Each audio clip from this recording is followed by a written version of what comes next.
In the summer of 2015, I entered a full-time hospital chaplaincy internship program at Yale New Haven Hospital in New Haven, Connecticut.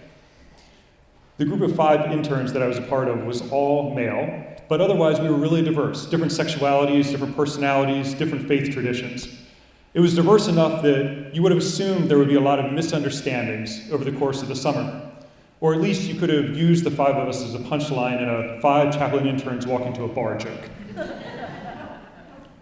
What was interesting was we had very few misunderstandings amongst us that whole summer. Instead, we bonded over the shared dread of the day when our German instructor would pick out one of us to do Freudian psychoanalysis on in front of the rest of the group.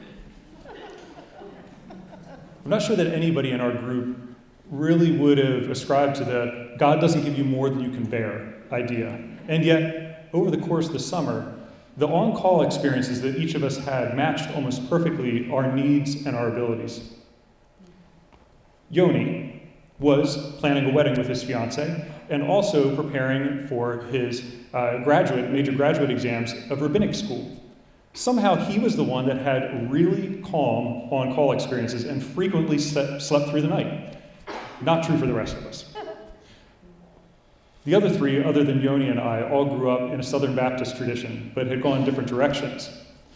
Luke grew up in Colorado in a pretty wild upbringing.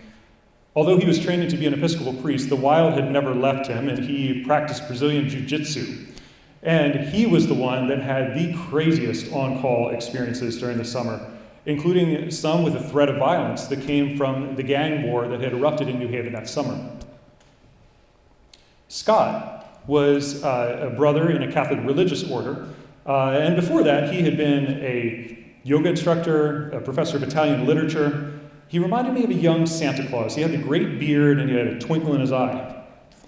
Now, whenever the rest of us got really stressed out and had one of those weeks, Scott would grab his little vial of holy water that had a spritzer on it, and he would run around to all of our cubicles and spritz us to get us to calm down. And he would let out this mischievous chuckle. Scott could not deal with the sight of blood and would have fainted if he saw any. He stayed busy through his on-call experiences, but none of them had any blood in them. Not true for the rest of us. Tony grew up in Tennessee, and he was training to be a UCC pastor. He and I had pretty similar on-call experiences. Plenty busy, some excitement, but nothing nearly as wild as what Luke had. I, the 5th one in the group, being from Lancaster, was the only Mennonite. It was near the middle of the summer when a very rainy, dark Saturday night, I had one of the busiest on-call nights of my life. There were multiple hit-and-run accidents that night, and I spent a lot of my night in the ER.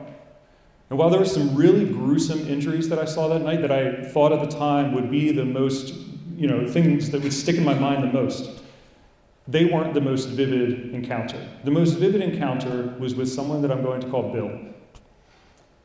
Bill was a black man, medium build, dressed in a hoodie and jeans. He was about 10 years older than me. And when I arrived down there in the ER, in his trauma room, I couldn't see any signs of injury. He looked fine. He welcomed my visit. He was sitting up. We talked. He was glad to have me pray for him. I had no idea, while I had that conversation, that he had a traumatic brain injury that would mean that I was one of the last people to speak with him before he entered into a coma that he would never wake up from. Over the following days and weeks, his mother would spend every single day by his bedside. She was a deeply spiritual woman, and she valued the presence of chaplains and would ask for us regularly so that everyone on our team got to know her and spent time with her. Sometimes she would want to pray, maybe she would want to talk, sometimes she was just singing. Most often, she would be reading scripture, especially from the Psalms, and she just wanted one of us to sit with her. So all of us having gotten to know her, it was very significant for the whole group, but especially for me because of my encounter with Bill, when about 2 weeks later, a letter was read during our staff meeting for all the chaplains. And it was that letter that solidified Bill's real significance in my own life. In that letter, we learned that Bill's mother had made one of the hardest decisions, most gut-wrenching decisions that a mother could ever possibly have to make. She took her son off of life support and gave up on the last sliver of hope that he would ever be healed.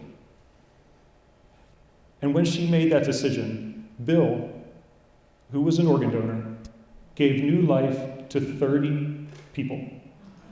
New life to 30 people. And I was left wondering how often I misunderstand the significance of one person's life. Because when I met Bill, he was just one more person, another patient in a really busy ER on a very busy night in New Haven, Connecticut.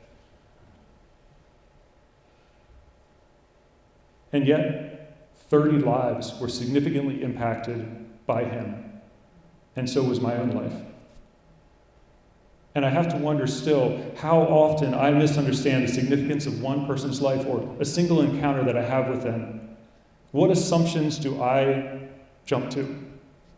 What stories start to form for me about them? What are the misunderstandings that start to worm their way into my brain?